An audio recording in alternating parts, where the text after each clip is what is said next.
Bonjour tout le monde et bienvenue à notre formation d'aujourd'hui sur utiliser Google en toute sécurité. Les objectifs de cette présentation sont de vous informer sur les risques pour vos données lors de l'utilisation de Google, de fournir les outils pour vous aider à naviguer sur Google en toute sécurité et de vous montrer les paramètres que vous pouvez ajuster pour rendre votre expérience de navigation plus sécurisée. Les risques lors de l'utilisation de Google. Comme vous peut-être savez, utiliser l'Internet vient avec des risques. Et une de ces risques est les fuites de données. Google collecte une grande partie de vos données et bien qu'il soit incroyablement doué pour se protéger des fuites de données et des attaques, des cyberattaques, il existe toujours un risque de fuite de données, bien que c'est très faible. La meilleure façon de vous protéger de cela est simplement d'être conscient et de ne pas stocker d'infos sensibles directement sur votre compte Google. Un autre risque est les cookies. Chaque fois que vous effectuez une recherche avec Google, un cookie est enregistré. Ce cookie fournit à Google des informations sur les sites web que vous visitez et sur votre historique de recherche. Ces infos sont également liées à tous les comptes Gmail qui sont connectés sur votre appareil. Suivi. Google utilise ces analyses pour déterminer les modèles de votre utilisation d'Internet, ce qu'on appelle aussi les algorithmes. Ce sont ces infos qui donnent à Google sa puissance publicitaire. Ces données sont extrêmement utiles pour les spécialistes du marketing qui recherchent des informations sur les clients et ciblent les personnes avec des annonces sur Google et au-delà. C'est comme ça que Google fait la plupart de leur argent. Gmail. Le contenu des messages Gmail des utilisateurs est suivi pour améliorer la pertinence et le ciblage des publicités et pour bloquer les spams. Ce courrier n'est lu par aucun être humain. Seuls les ordinateurs analysent les informations. C'est de l'intelligence artificielle. Cependant, même si les ordinateurs sont les seuls à voir les données, elles sont toujours suivies et stockées. Google Chrome. L'utilisation de tous les produits Google, tels que Gmail, la recherche Google et le navigateur Google Chrome, signifie plus de données pour Google, car toute votre activité dans le navigateur peut alors être liée à votre compte. Mode navigation privée.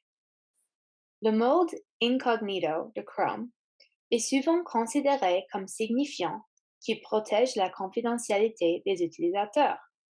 Cependant, cela n'empêche pas les sites web de suivre les données utilisateurs des visiteurs.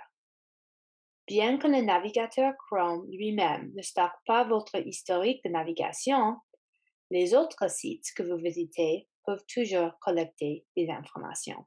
Alors, c'est bon à savoir. L'essentiel de tout cela est que Google a la capacité de collecter de nombreuses informations vous concernant. Google utilise ces données principalement à des fins publicitaires. Et cela ne signifie pas que vous ne devez pas utiliser Google, mais il signifie que vous devez être conscient des pratiques de Google lorsque vous utilisez le moteur de recherche et d'autres programmes Google. Comment vous pouvez vous protéger? Safe Search. Safe Search peut vous aider à filtrer le contenu explicite de vos résultats. Le contenu explicite, par exemple, sont les images ou les articles avec la violence ou le contenu sexuel ou les choses comme ça. Lorsque Safe Search est activé, il permet de filtrer le contenu explicite dans les résultats de recherche pour toutes vos requêtes sur les images, les vidéos et les sites web. Ça, c'est aussi utile si vous avez des enfants dans la maison. Ne sauvegardez pas les mots de passe sur votre navigateur. Vous pouvez utiliser un gestionnaire de mots de passe et n'enregistrez pas vos mots de passe sur votre compte Google. Alors, il y a des programmes d'antivirus comme OneKey et Kaspersky et des autres programmes de gestionnaire de mots de passe comme ou je crois que c'est TrueKey et OnePassword et Remember. Et il y a beaucoup d'autres qui sont très fiables et très utiles,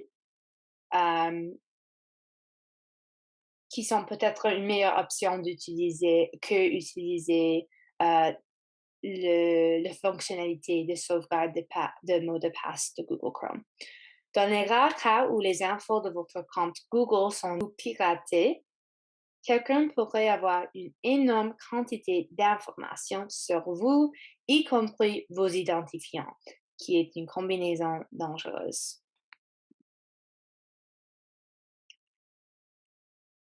Vous pouvez aussi utiliser une phrase de passe pour protéger vos données Google enregistrées. Une phrase de passe est une phrase que vous composez et que vous devrez saisir chaque fois que vous souhaitez synchroniser votre compte avec un nouvel appareil. En configurant une phrase de passe au lieu d'un mot de passe, vous ajoutez une couche de sécurité supplémentaire à votre compte.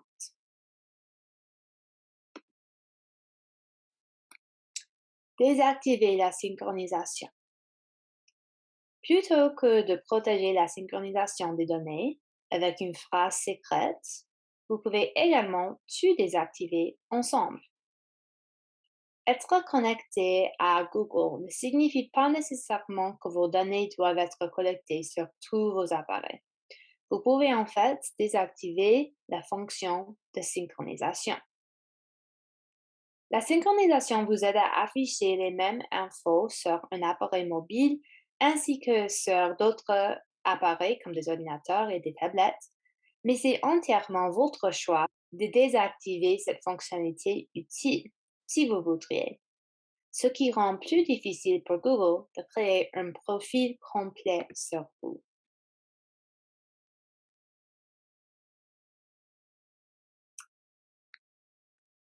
Une autre étape supplémentaire pour empêcher Google de collecter des données sur vous consiste simplement à ne pas être connecté à un compte Google lorsque vous utilisez la recherche Google et Chrome.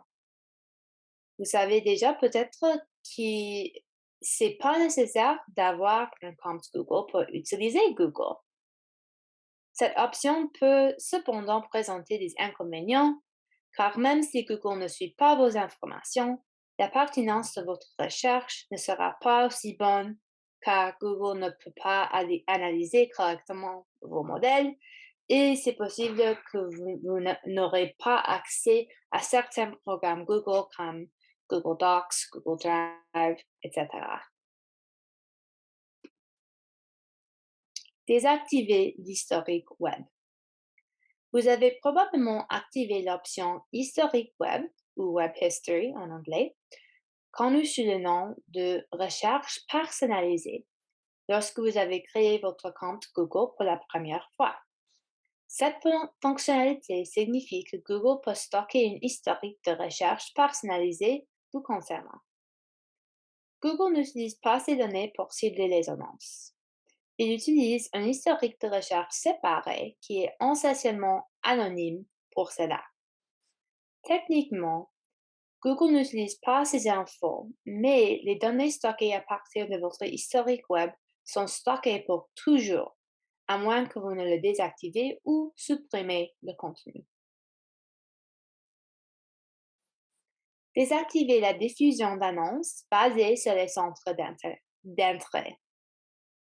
Lorsque Google crée son profil pour vous, il attribue des catégories pour décider des annonces à vous montrer. Vous pouvez supprimer ces catégories de centres d'intérêt en visitant votre page Préférences publicitaires.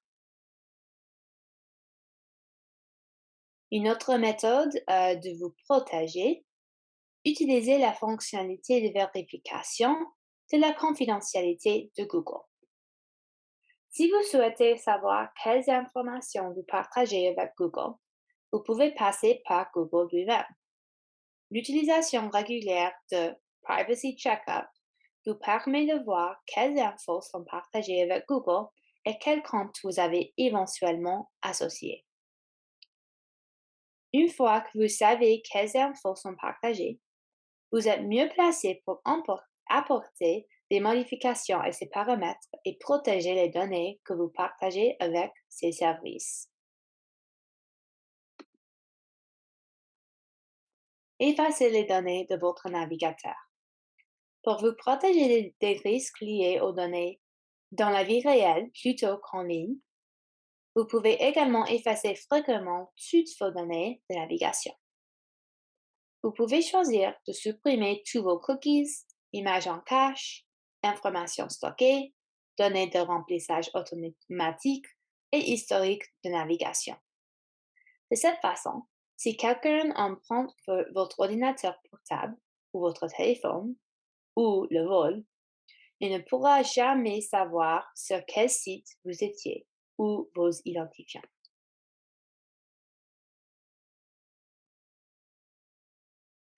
Une autre chose de faire est de simplement n'utiliser pas Google.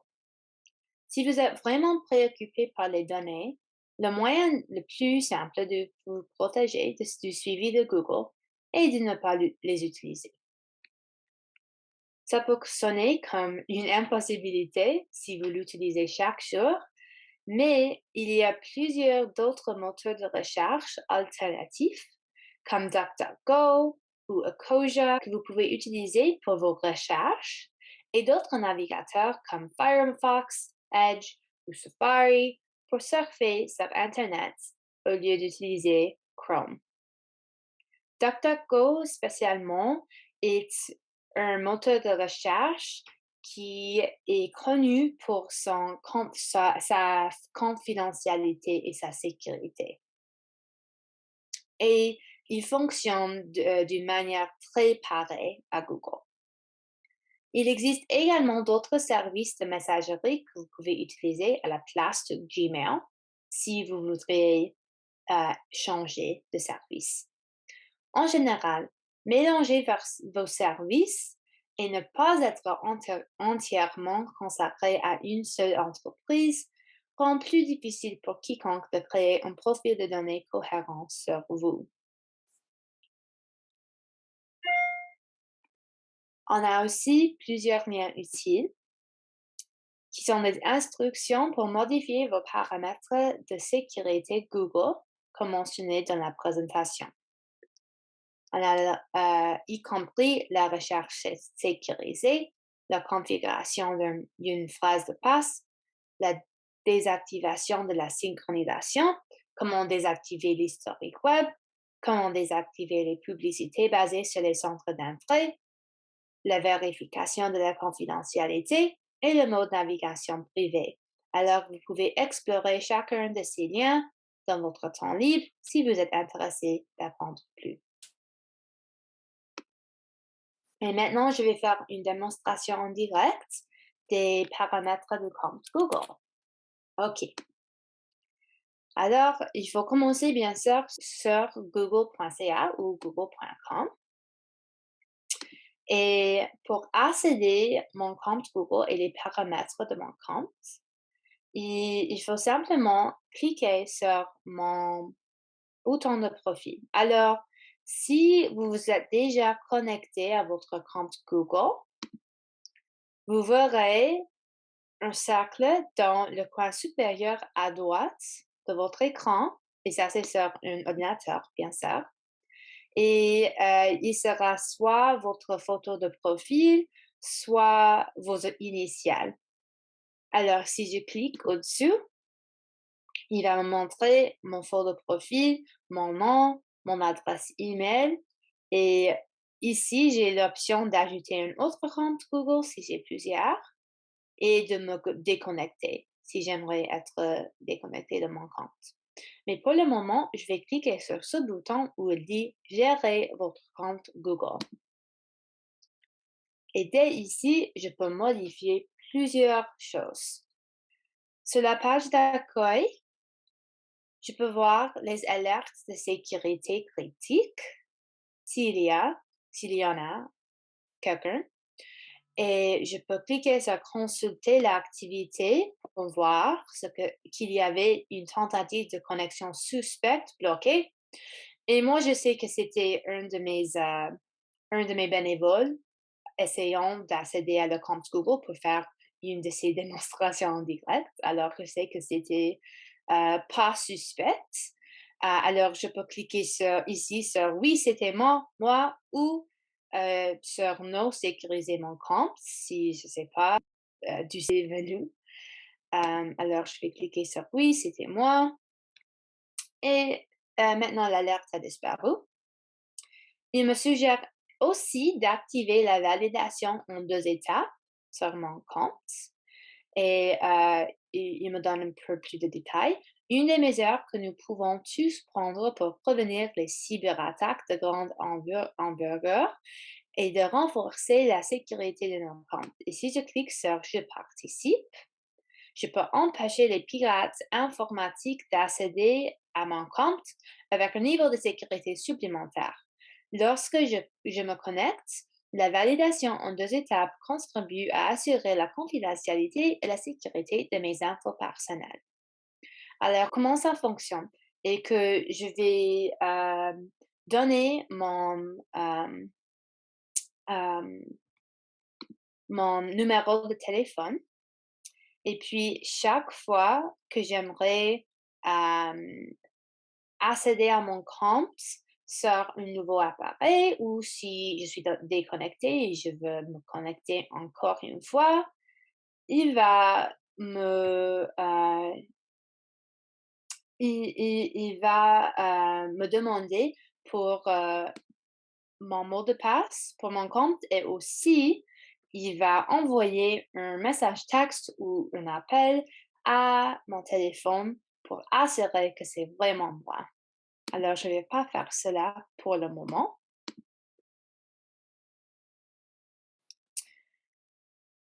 OK. Et si on regarde à gauche, on peut voir le menu. Alors, on était dans l'accueil, maintenant nous sommes en sécurité. Mais allons-y à informations personnelles. Ici, je peux voir les infos générales comme mon nom, mon date de naissance, mes coordonnées, mes profils. Je peux choisir ce que les autres voient et décider quelles infos personnelles les autres pourront voir lorsque j'utilise mon profil de compte Google. Il y a des autres infos comme je peux voir et modifier mon mot de passe. Et aussi, ça peut être utile pour quelques-uns de vous. Je peux changer ma langue principale. Alors, pour le moment, c'est en français. C'est pour cette raison que tout est en français au lieu d'anglais. Mais si j'aimerais le changer, je peux cliquer dessus, au-dessous. Et maintenant, je peux voir ma langue d'affichage et des autres langues. Je peux ajouter une autre langue. Et si je clique sur cette flèche, ça va changer ma langue d'affichage ou ma langue préférée. Et maintenant, c'est en espagnol. Alors, ça, c'est juste un conseil additionnel. Et puis si on va à données et confidentialité, c'est ici où on peut, voir les suggestions disponibles concernant la confidentialité de mon compte. Alors si je clique sur examiner les suggestions, il me dit que je peux supprimer automatiquement l'historique de YouTube et l'historique YouTube vous permet d'avoir une page d'accueil personnalisée, de reprendre des vidéos et de bénéficier des recommandations. Mais je peux définir après combien de temps il doit être supprimé automatiquement. Alors, je peux cliquer sur configurer la suppression automatique.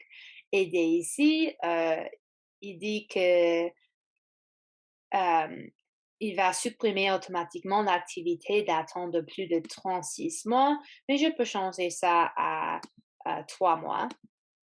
Ou je peux dire ne pas supprimer automatiquement l'activité si je n'aimerais pas qu'il fait cela.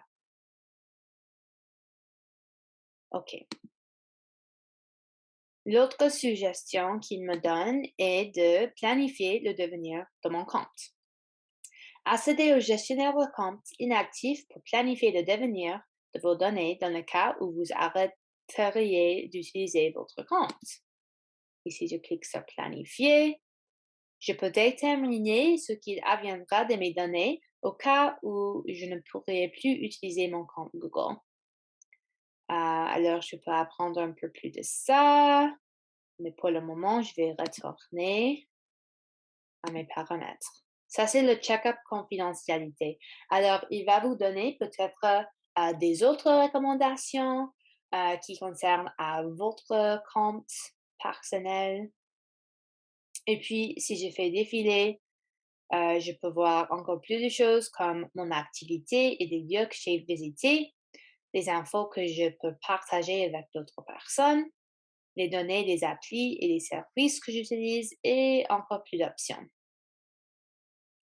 Alors ici, je peux voir mes paramètres de l'historique. En ce moment, l'activité sur le web et les applications est activée, mais je peux le désactiver si j'aimerais. Il y a aussi l'historique des possessions. Ça, c'est suspendu, alors il ne peut pas voir mes possessions. Et l'historique YouTube est activé aussi.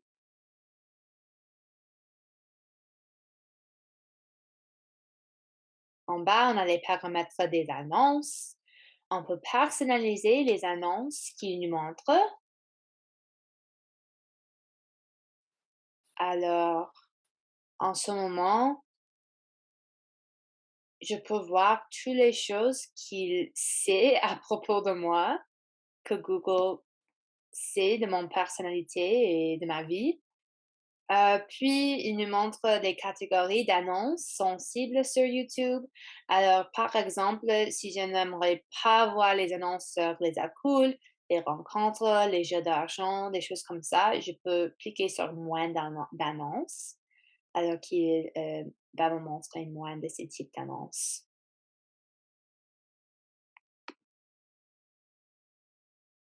OK.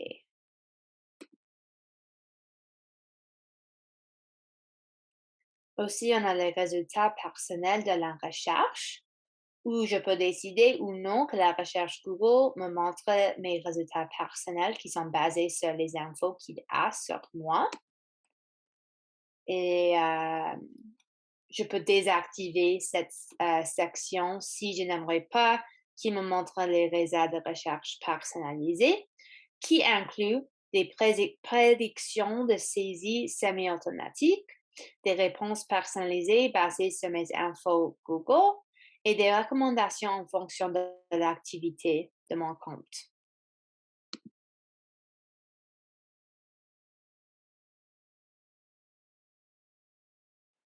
On peut gérer la confidentialité sur Google Fits si vous utilisez Google Fits.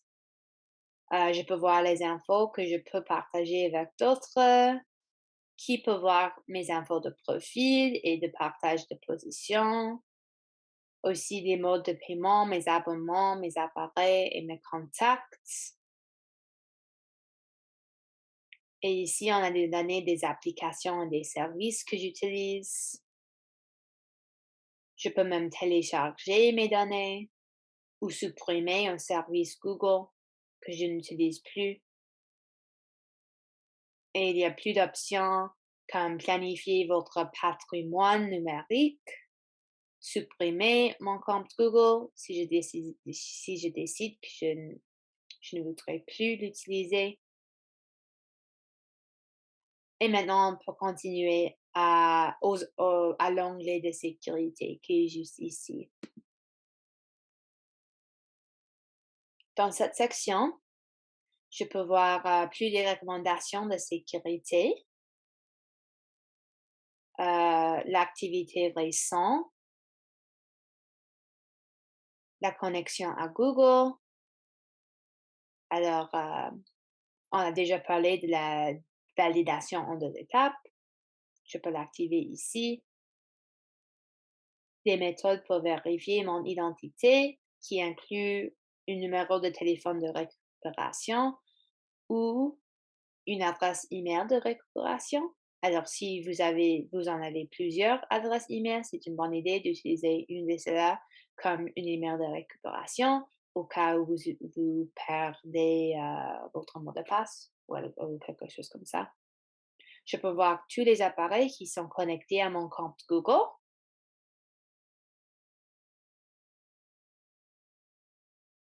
La navigation sécurisée avec protection renforcée pour mon compte.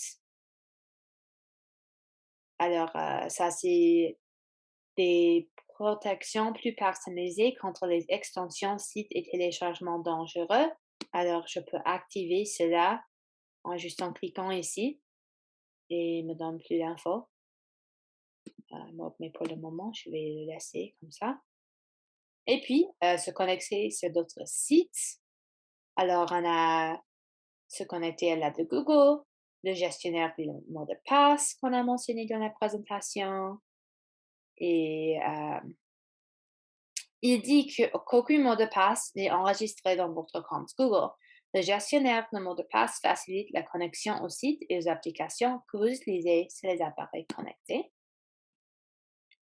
Et vous pouvez apprendre plus en cliquant sur En savoir plus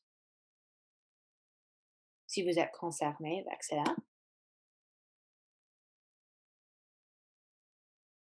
Et je peux aussi voir les comptes associés. Alors, chaque fois que vous créez un compte nouveau sur un site web, une application, vous avez noté peut-être que beaucoup des sites et des applications vous permettent d'utiliser votre compte Google ou compte Apple pour créer un compte. Alors, si vous cliquez ici, vous pouvez regarder s'il y a d'autres comptes associés à ce compte Google. Il y a aussi dans les paramètres les options de personnes et partage et aussi des paiements et abonnements. Et puis, ici en haut, on a la barre de recherche. Si vous avez une question ou vous cherchez pour un mot-clé ou quelque chose de spécifique, vous pouvez taper dans la barre de recherche et puis il va vous montrer plusieurs résultats à propos de ce mot-clé. Je peux lire les articles de la communauté compte Google et les autres résultats et des questions et réponses qui peuvent être utiles. Et aussi, si vous cliquez sur le centre d'aide qui est juste ici dans le coin supérieur à gauche, il y a encore plus d'articles sur les problèmes, sur les différentes choses que vous pouvez faire avec Google, comment gérer votre compte, la récupération de compte, la sécurité de compte et encore plus. Et ça c'est tout pour notre présentation d'aujourd'hui. Je crois que j'ai couvert tous les bases de la sécurité d'un compte Google, mais il y a beaucoup à savoir et à apprendre. Alors, oui, j'espère que ça a été un peu utile pour vous et merci beaucoup pour écouter.